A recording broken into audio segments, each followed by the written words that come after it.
L'heure est au peaufinage sur les chantiers des skippers du Vendée Globe. Malgré les récentes polémiques, l'esprit de camaraderie règne entre concurrents.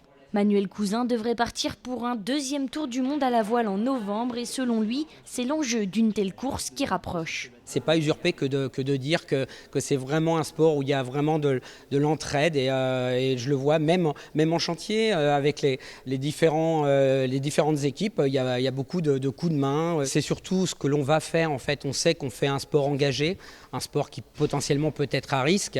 Donc je pense qu'il y a un profond respect de tous envers tous. À quelques pas d'ici, même discours.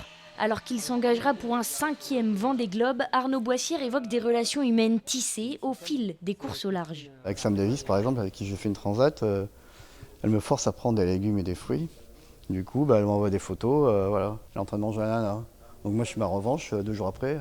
Donc voilà, c'est hyper bon enfant. On parle de beaucoup de choses, sauf du notre quotidien du bateau. Qu'est-ce qui nous manque? Qu'est-ce qu'on va faire à arriver à terre?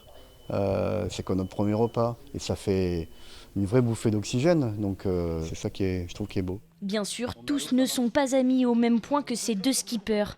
Mais la concurrence de plus en plus forte au fil des éditions, avec cette année en plus une sélection avant le départ, n'ébranle pas le respect. Ce que je dis beaucoup aussi, c'est qu'en mer, on est des concurrents. À terre, pardon, on est des concurrents, mais justement, en mer, on est des compagnons d'aventure. C'est que si jamais il y a une détresse, comme ça arrivait par le passé, Vincent Rioux qui a sauvé Jean Le Cam, Jean Le Cam lui-même qui sauve Kevin Escoffier, voilà, son principal ange gardien, c'est qui? En fait, c'est un des concurrents, et ça, c'est magique. Ce qui fait que, certes, il y a des moyens, il y a des enjeux, puisque c'est une course, mais n'empêche, c'est aussi pour ça que je fais la course au large. C'est pour cet esprit qui règne. On a beaucoup parlé de l'esprit mini, tu sais, l'esprit des petits bateaux de 6,50 m.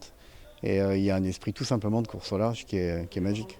Si l'esprit voile semble perdurer au moins chez les skippers sablés, il n'en reste pas moins que 4 des 44 candidats seront forcément déçus de ne pas prendre le départ en novembre prochain.